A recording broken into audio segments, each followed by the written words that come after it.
Welcome to the Close with One Untold Sales Stories podcast, where we talk about the history behind the deal. Because it's not just the close, but it's the art of what happened behind it. So I'm interviewing CEOs and executives to figure out what are the things that led them into sales? What are the things that they tripped over and the traumas that happened that they want to share with you to help you become a better closer? Someone that after one conversation, there's trust that's built. They're going to go into the disruptor environment that they were in, the mindset and the resilience that they brought to the table.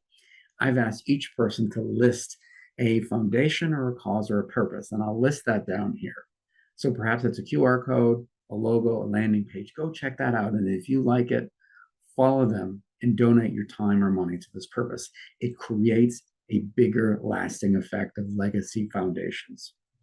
Now, it's not all about the close, but because we're in sales, it only takes one close to change everything. So grab that cup of coffee, the bowl of popcorn, and sit back and relax and learn the untold CEO sales stories in today's podcast.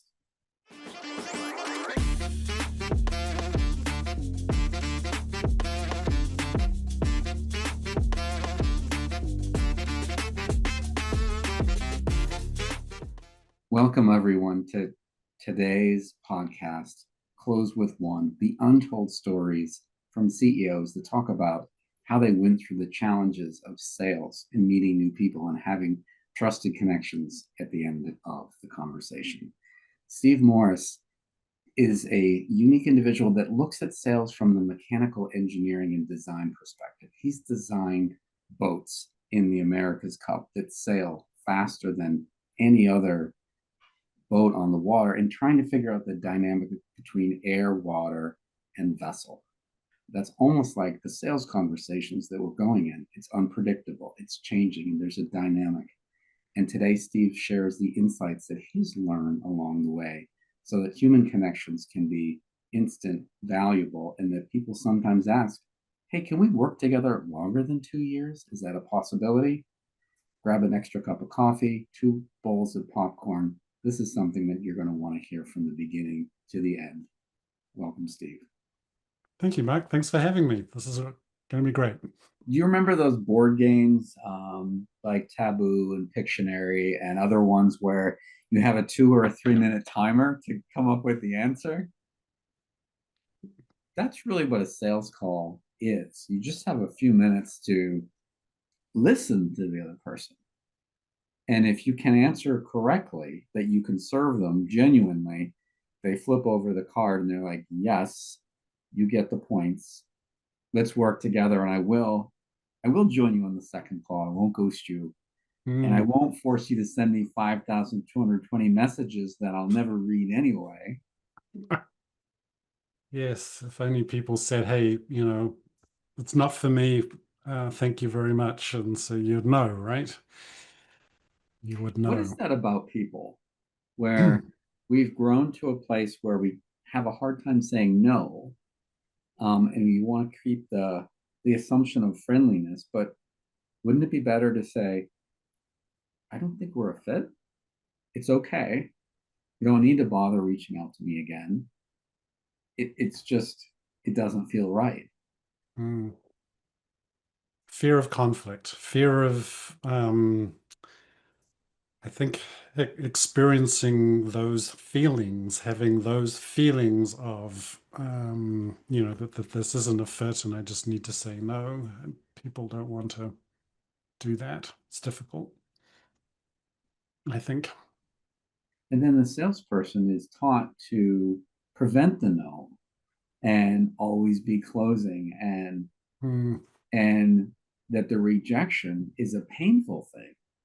I actually teach people if you can get to the no pretty quickly, it's a nice release where you're like, hey, no problem. I'm glad you said no, because that's helpful for everyone. Yes, especially in the framework of if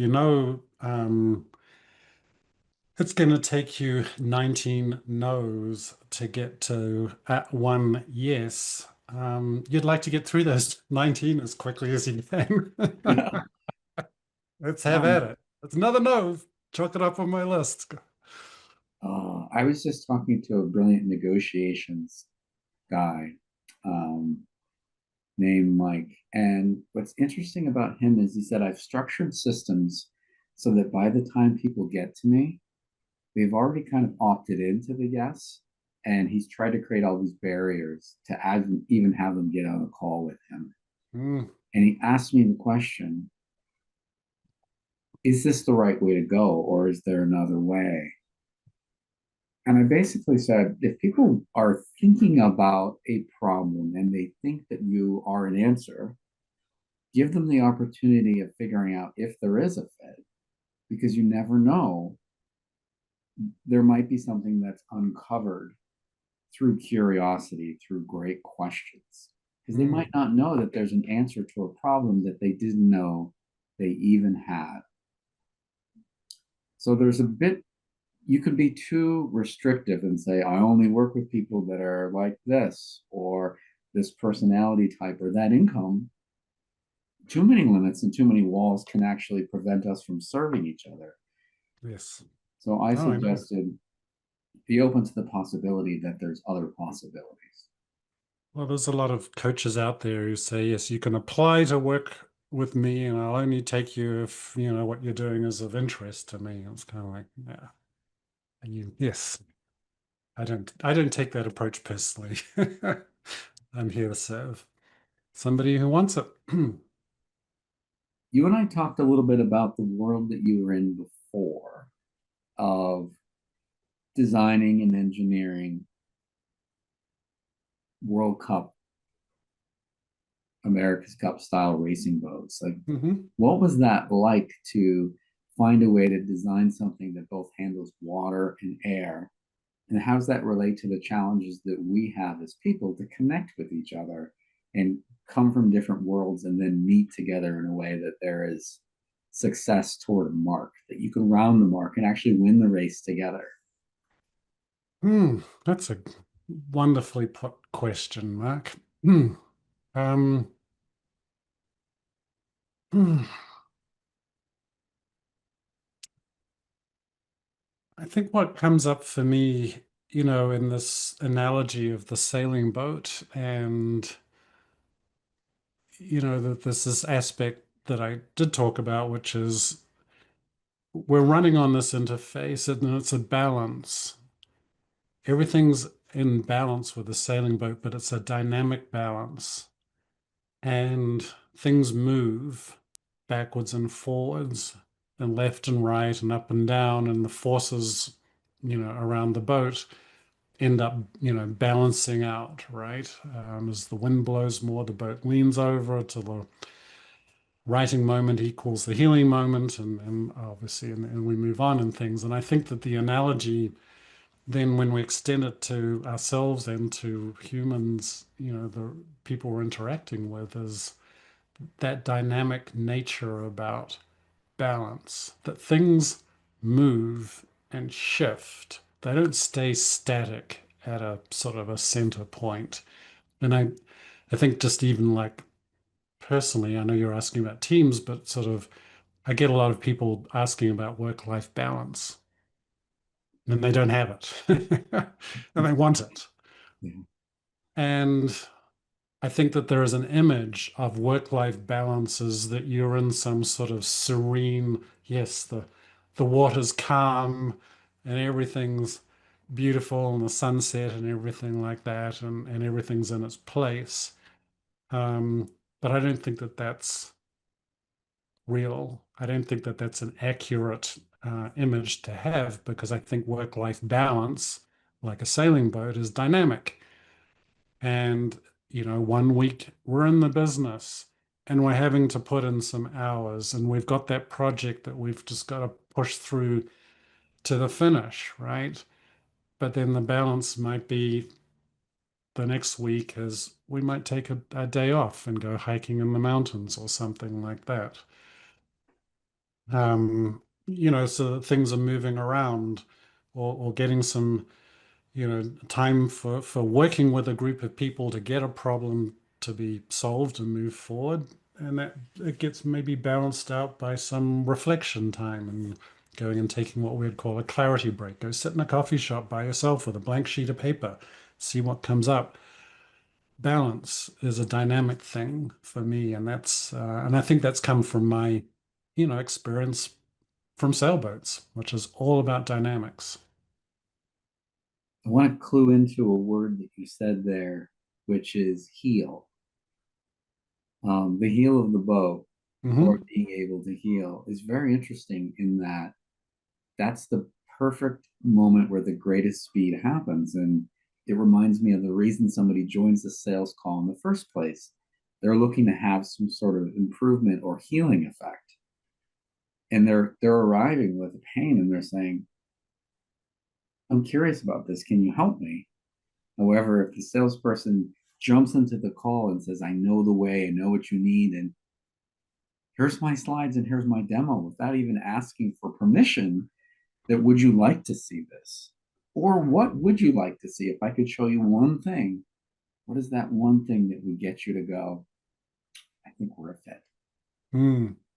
Yeah.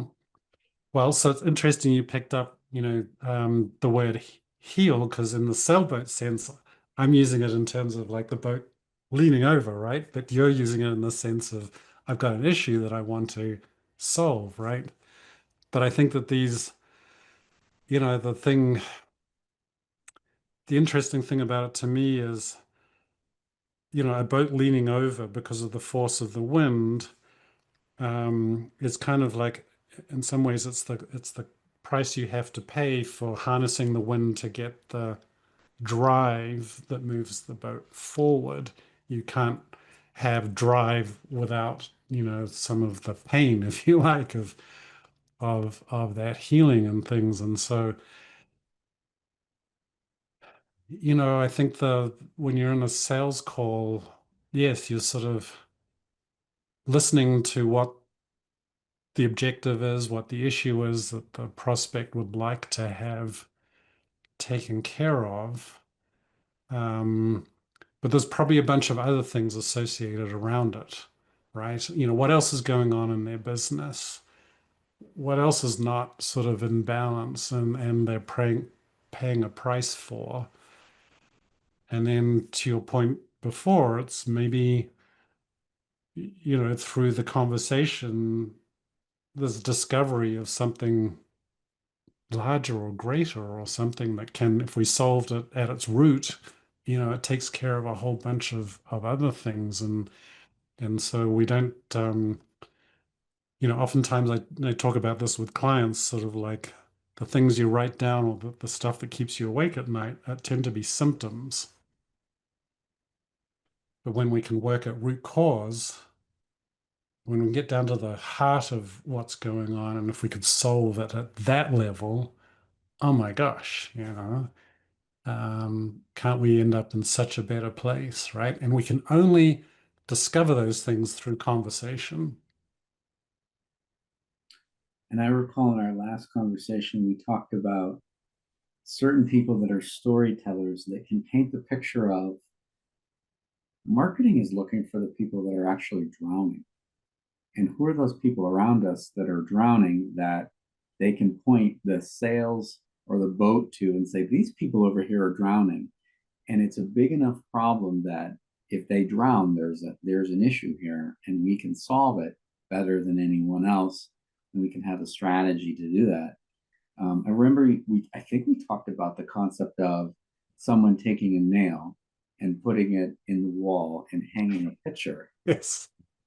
Yes, it was that Seth Godin story, and I need to go find it again about Sven who makes drill bits. I mean, Seth, is such a great storyteller. That you're making drill bits and you're trying to sell drill bits to people, but people don't need drill bits. What they need is a hole in the wall. Well, actually, what they don't need is just a hole in the wall. They want to put a picture hook on the wall. They don't just need picture hooks. They want to put a picture on the wall. But the real root reason is that they want to be able to sit down and have dinner with their family in their house and feel good about that.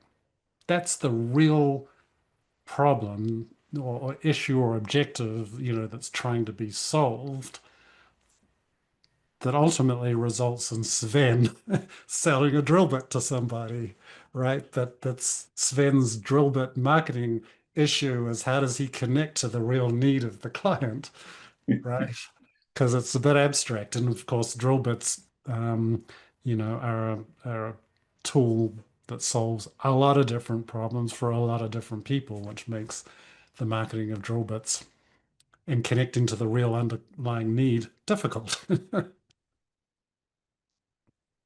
Yeah, Seth is one of those people that when you see him, you kind of get this flash forward effect to Simon Sinek, where we're used to seeing Simon on stage, holding a book, interviewing someone on a podcast, and it all goes back to the know your why, which is really important for the golden circles of trust and value that he's talking about. With Microsoft makes computers, they make software, they make the mouse, but Apple made experiences, and they made purpose, and they made those experiences easy to access. For example, if that wonderful, comfortable portrait on the wall needed to get hung up each time with a new nail every time you walked in the room, that's kind of Microsoft. Hmm. How many holes do you have to hit? Now it's going to be perfect, and it's going to be the biggest nail in the wall, and it'll never fall. But did you need all that engineering just to have a nice experience? Because the nail might be this big. Right.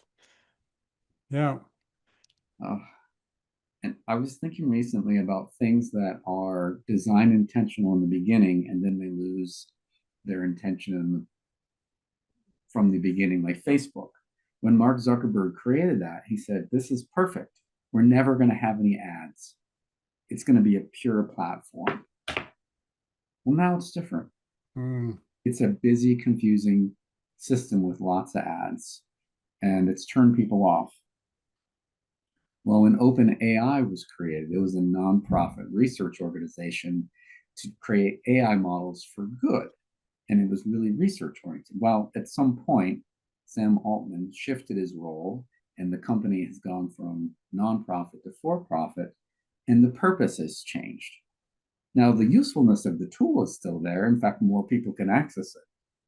But it's just like when there was Alta Vista and then Google replaced that, and now OpenAI is replacing Google.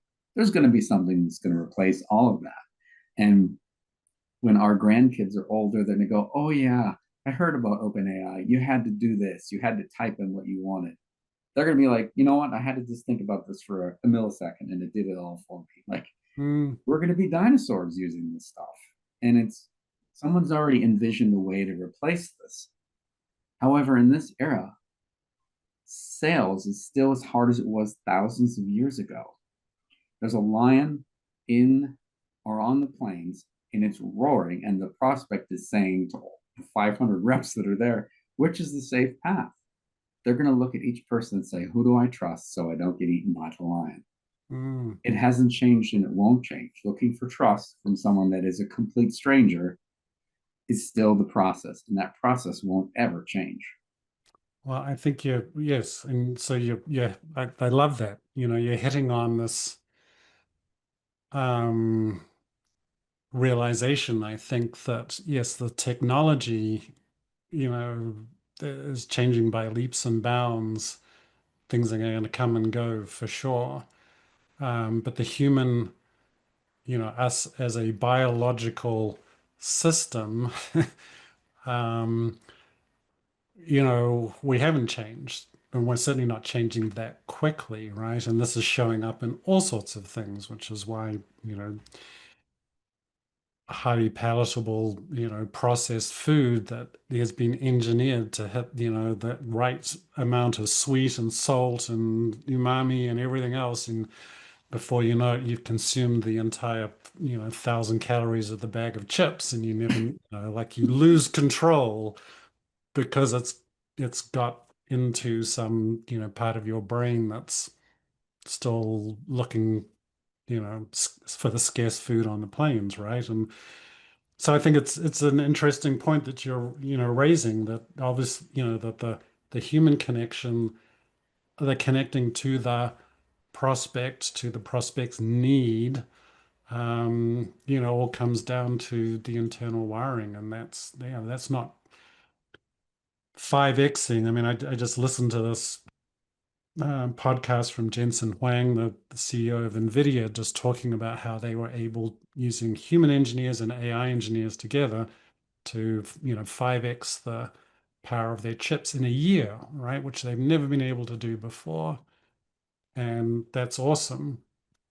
And so there is that aspect of how can humans use AI, right, to get to leverage that to get to a better place. But your point, which I think is a good one, is that ultimately, our psychology and our wiring is still the same, and we're still these basic things like, are we going to get voted out of the tribe or not? Because if we get kicked out of the tribe, we're done for, right? The lion's going to pick us off pretty quickly. So these basic things, um, we can work better as human beings, get coaches and things like that, and sort of get to, more peace and calm in our lives. But ultimately, we're still dealing with a wiring system that's hundreds of thousands of years old. You're reminding me of something really pivotal that Bill Gates said, which I think has been lost on people. And when he created, I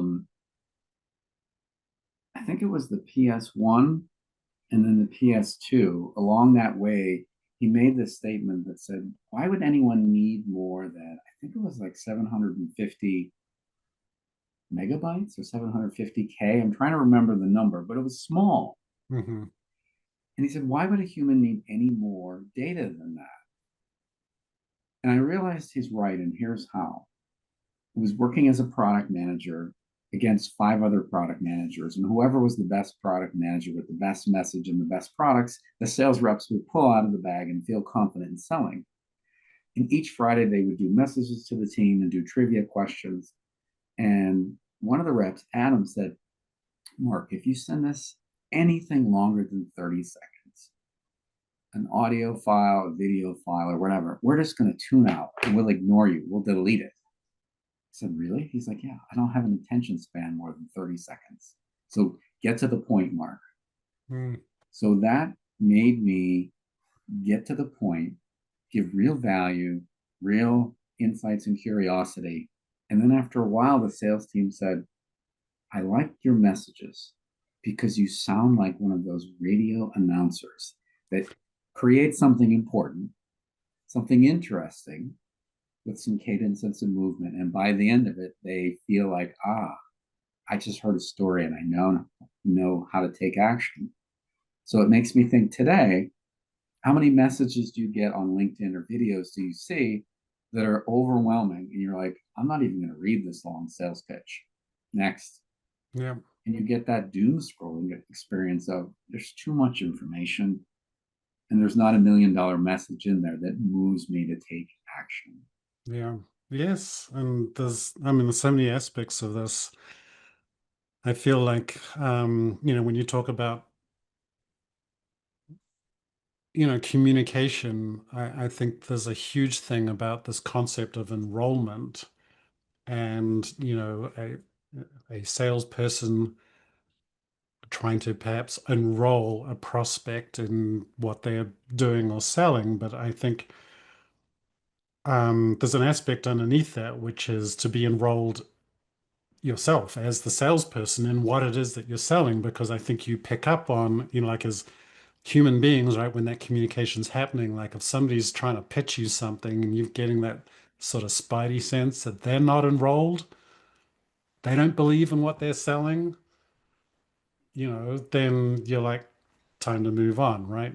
Yeah. Um, but when you do meet somebody who is fully enrolled in what they are doing and the service that they're providing and the benefits that it's going to bring, and everything like that, then I think people, um, listen to that, right?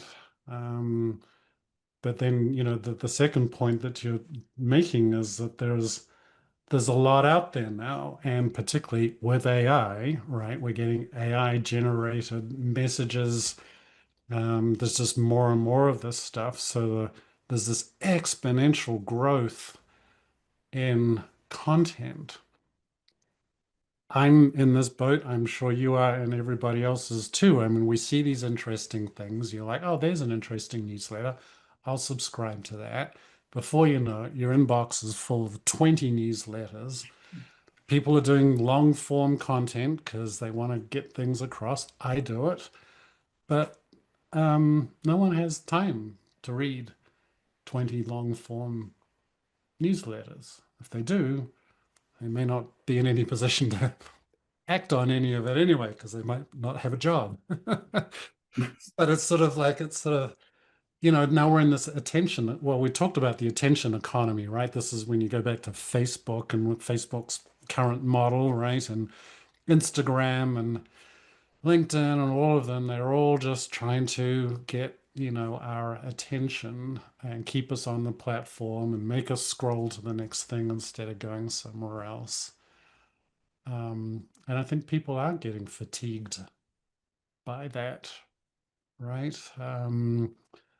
Are sort of questioning, you know, where's the value and what am I getting out of it? And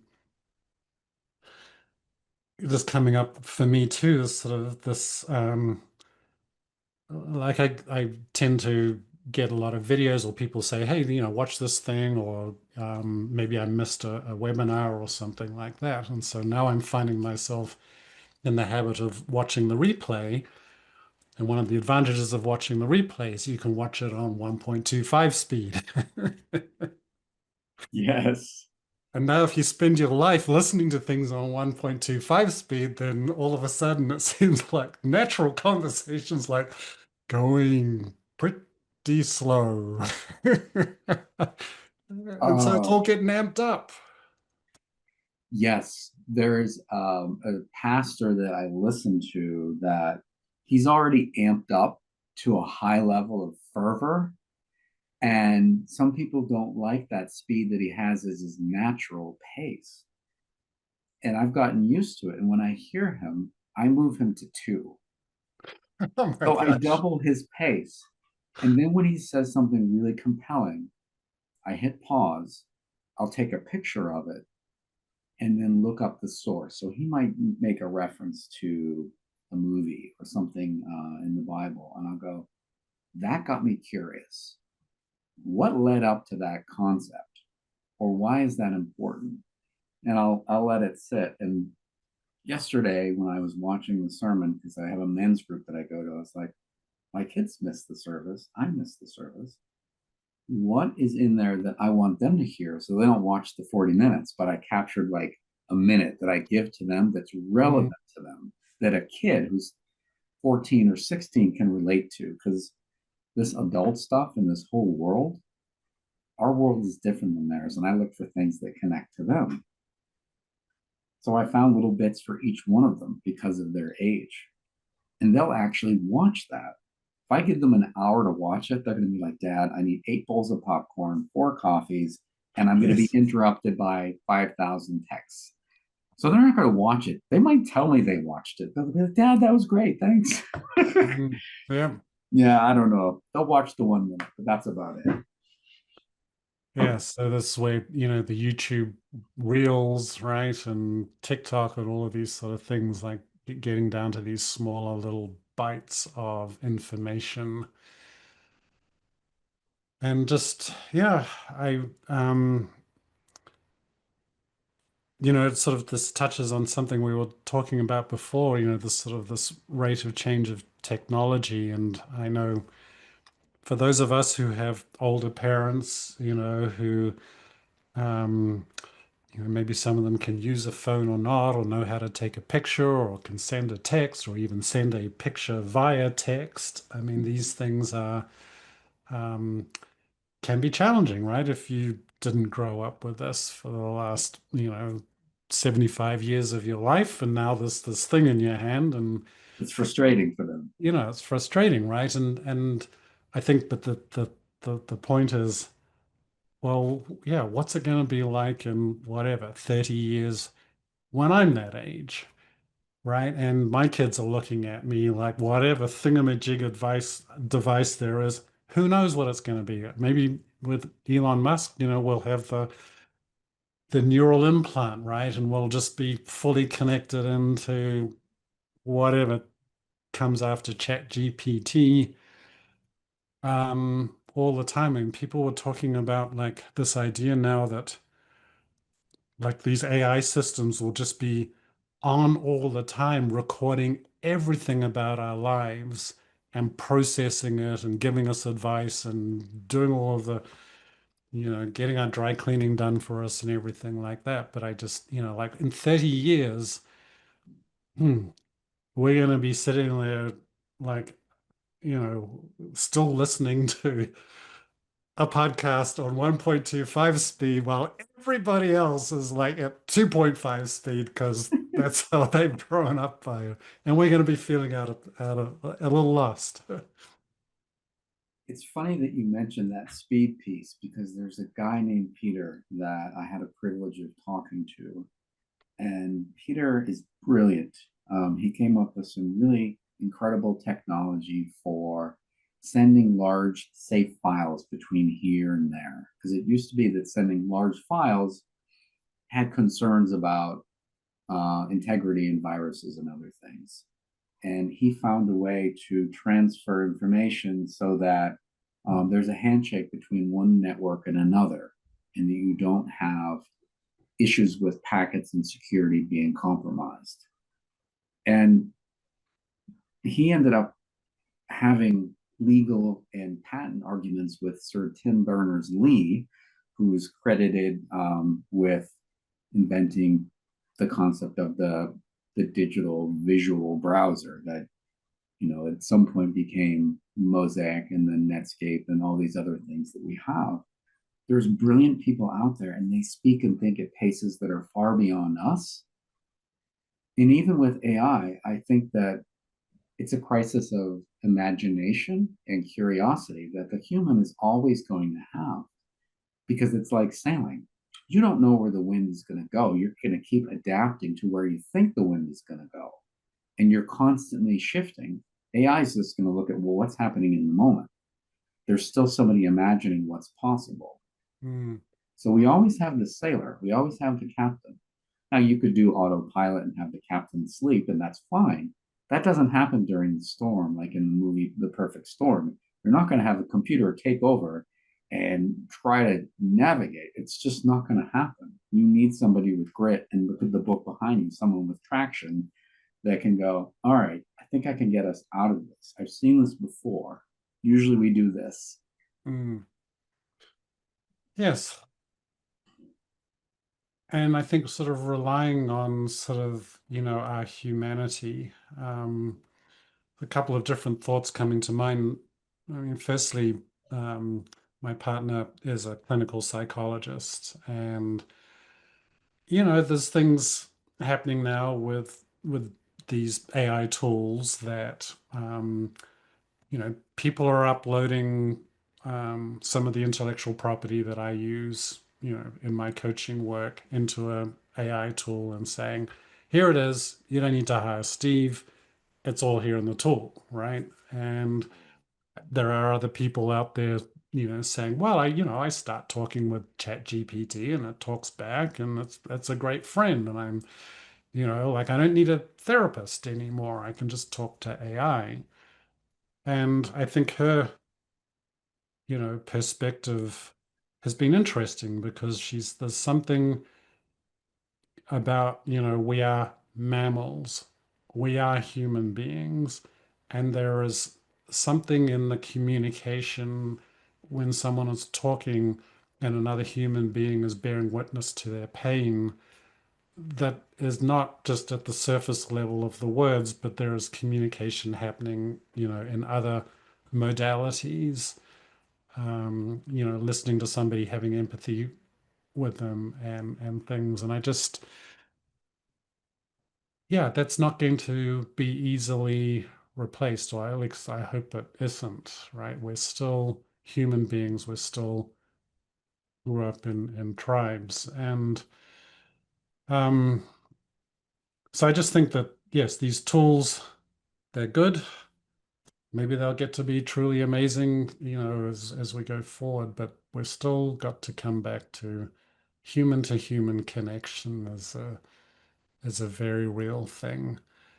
And this might be slightly off color, but a recent joke that I heard was, if I can get it right, something around,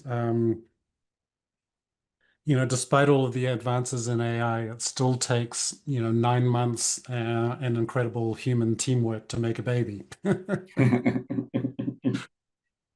Yeah. We haven't got around that yet. Oh, and there's some magic to that, that's really not easily defined. All the way to get to that point and beyond. Yeah, being a father of four and seeing the totally different experiences of each one coming into reality, um, even just how big they were in utero and the process of them coming out, one being preterm, one being rather large, one being undersized. I mean, it's wild Mm, what can happen with each different person. This is not a we're building a bunch of Teslas and they're all within 99.999 deviation of the same quality.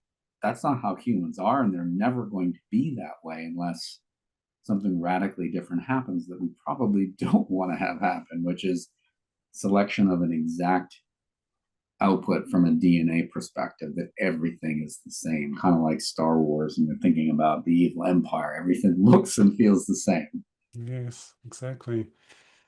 Yeah, and I think so. There's still hope for sales, right? Because you know, we're biological, uh, beings.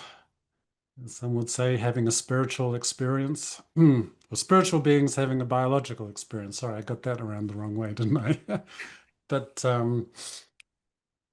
and connecting with people on that deeper level, being enrolled, right, and what we're doing, being enrolled and how we can help other people, having that deeper conversation, I think is, and there's something too about, um, I was just reading an interesting book. It was a fiction book, actually written by somebody in Boulder. So it was set in Colorado about, um, sort of science fiction, but this idea of taking an AI and ultimately connecting it into the mycelium, right? Because the Earth's, all of the connectivity of the mycelium underneath the ground represents an amazing supercomputing capability. Um, and then when that happened, this consciousness got born out of the AI, which then, said, well, to humans, you can't keep messing up this world and polluting it and things. We've got to work together. But one of the things is ultimately, the AI didn't just like get rid of, these polluting human beings, which Like could in have the been Matrix. yes, like that sort of thing. But it's sort of, the idea of what's special about humans is, um, that we can love. I mean, and other animals obviously demonstrate these, instincts as well. But I think, that there's sort of this aspect of seeing another person, seeing another human being, having empathy, um, and coming from a place of love and abundance, in how we execute and go forward in the world that is like, I don't think that's going to be, put in a box and made at scale. Oh, in fact, I like your reference to the word box and your partner who's a clinical expert. Can you imagine AI sitting next to you or looking at you and you start to cry and it's like, oh, you need one of these?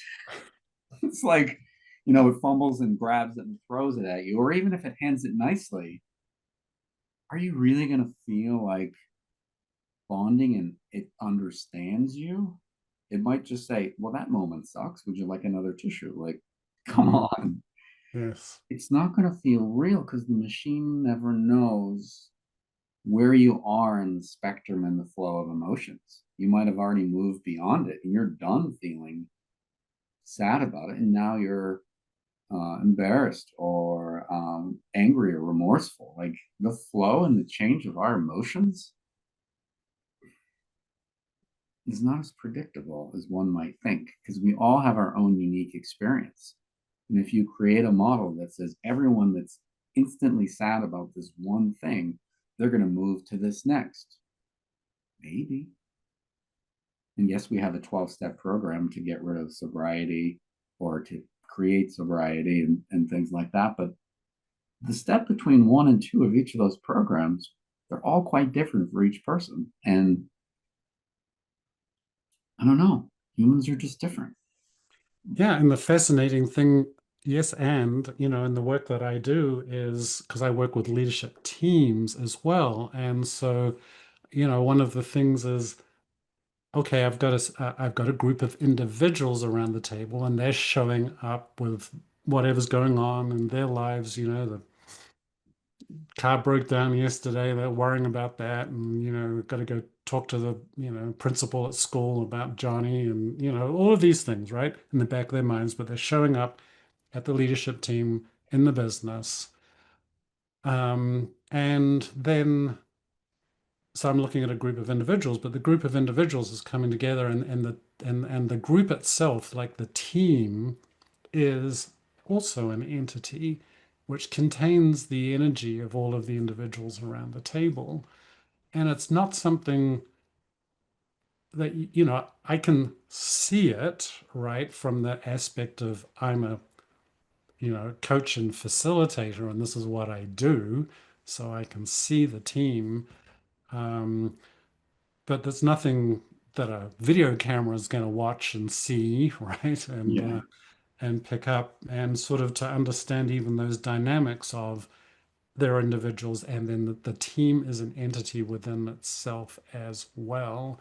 And how do we sort of, move with that energy, and backwards and forwards, like, and knowing, and I think, like I want to say a skilled salesperson, but not to say, not to be thinking that that's a manipulative thing, but just somebody who's maybe self-aware and has had a number of reps in term, repetitions and at bats in terms of conversations can sort of probably, just sort of sense as you're talking about and going all the way back to the beginning of our conversation about the dynamic balance of where is the person in front of me right now?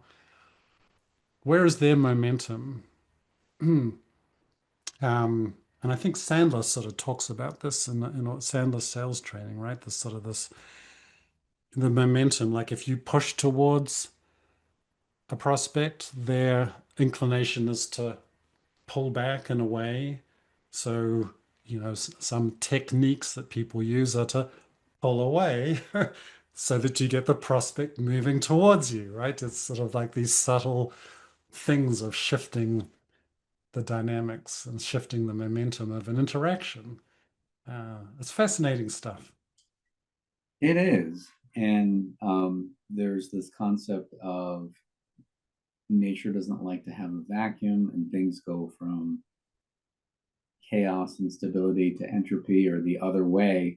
Those are the dynamics that relate to two people are going to get together. They don't really know each other other than what they've read about each other. But then as soon as you have a conversation, it's kind of like the WWF wrestling match of someone's going to want to talk first and grab the mic and assert their sort of their picture frame and their space for who's going to own it. However, if the sales rep comes out flying with their big Muhammad Ali boxing gloves, the prospect, if they get hit too hard in the beginning, or there's an overpowered situation, they're going to try to go to the corner, jump over the ropes, and be like, I don't think we're going to work well together because you're opposed to me. If we teamed up together, like sometimes happens in wrestling or other sports, those two work together against the problem Mm. rather than up against each other. So it's almost seeing that you're playing a game of pickleball or tennis and you're both on the same side rather than the sales rep trying to say, look at my serve. It's so awesome. Prospect Yeah. doesn't care about the serve. They want to be served. Yeah. I think that analogy or that idea of being on the same side is um that's the that's the magic, right? If you can get into a conversation and get into a position of being seen as being on the same side, um, then it's so much more, you know. And I was having a conversation with a prospective client a couple of weeks ago, and this sort of, you know, when I talk about here's my coaching path that we go on, and it's you know, generally a 2-year journey. You know, the interesting thing they said was that, well, you know, I would, if we're going to do this, I want it to be for more than 2 years. I want to have you, you know, understand our business and to want to, you know, to be that person who's coming back and giving us feedback and seeing like, you know, the path from the outside about where we've been going over a period of time and things like that. And I was just like, that's awesome. You know, I do that with my clients, but usually at the beginning of the conversation, most people are not in that space of um, you know, wanting to have somebody be on their side, but even like to co-create that conversation about what it could look like. You know, that was one of the, you know, the first times that somebody has really sort of looked and had that long-term vision. And it was very refreshing because then if they're in that position, then I can sort of I can create more possibility around that too, right? Um, anyway, so it's interesting, I think, to be on the same side. I love what you just said about the 2 year journey or experience and the concept of, well, what are we signing up for? Could you actually do more than 2 years? Which is really interesting. I was on a coaching call with a man named Richard from Canada recently. And Richard said, I'm doing 8 intensive programs with people today to move them forward. I really want to get to 14 and beyond, but I haven't had anyone recently sign on with me for this program, which some people have done for 5 years with him. Some have done 2, some have done 12 months, and some have done 6. And he said, Mark, you wouldn't believe what happened last week. And I said, tell me. He's like, Dana came to me texting me saying, I hear you can help me go through a transition. I hear you're the one. He's like, is this a fake text? Like, what's going on? And he Right. sends a message back. Yes, I'd like to help. When can you talk? He's thinking it's an AI system or something. He gets on the phone with Dana, and Dana said, I was referred to you. I think you can help. And then he was himself. He wasn't salesy, he wasn't needy. And within the first 30 seconds, he felt like he actually connected with her, which is really her telling him that she connects and understands him. A few minutes later, she said, I'm going to my financial planner. How much money should I pull out of the bank for 1 year of working with you? Mm, lovely. And Mhm. he was like, oh, wow. And he started to offer his new pricing that I've coached him to do, to say, the value you offer is not the price, it's the value. So, what is it that she wants as a value? And so he presented the value of the program. And although it felt like he was walking on a tightrope, it was a new path of showing the value of the transformation he's going to give her. And then she said, once you coach me up and get me transformed, I'm going to want to give that gift to others as well. Can you teach me that way? And he said, yes. But the journey starts here. Mhm. So she's prepaying for months of service, even though he hasn't done any fulfillment, except the fulfillment was he was himself, he was genuine, and he served her. And he said, wow, Mark, this is what I was wanting to have, but I couldn't define what it is that you've taught me. Hmm. That's marvelous. That's really great. I think it's good when we find those connections and things. It's it's I feel like unfortunately it's probably a little, rarer than the norm, but that's okay, right? I mean, it's just really about finding the people that we truly can serve at that level. And what is it that we can create, when we're in that environment? Because it's so much more, right? Because yes, we don't have to be selling or pitching or whatever. Um, I had a prospect call a couple of weeks ago. It went very well, I thought. The gentleman went back to his leadership team, and then I get a message back saying, we're not interested. Oh, Didn't even, want to go the next step of having me just talk with the leadership team. And I just, there's some frustration around that, but to me, it's just always like, no means just next one, move on. It's not a fit. They don't want what I'm offering. It's fine. There are other people who do. I'm going to go spend my time having conversations with them because when I do get that connection as your client had, it's so much better. It's so magic. Somebody who wants to go on this journey, right? And that's so spend time finding them, not the people who don't want to go on the journey. Because as we say in our work, if you have to drag them in, then you're going to drag them around. And that's a lot of work. it's not, it's work and it's not fun. It's not fun.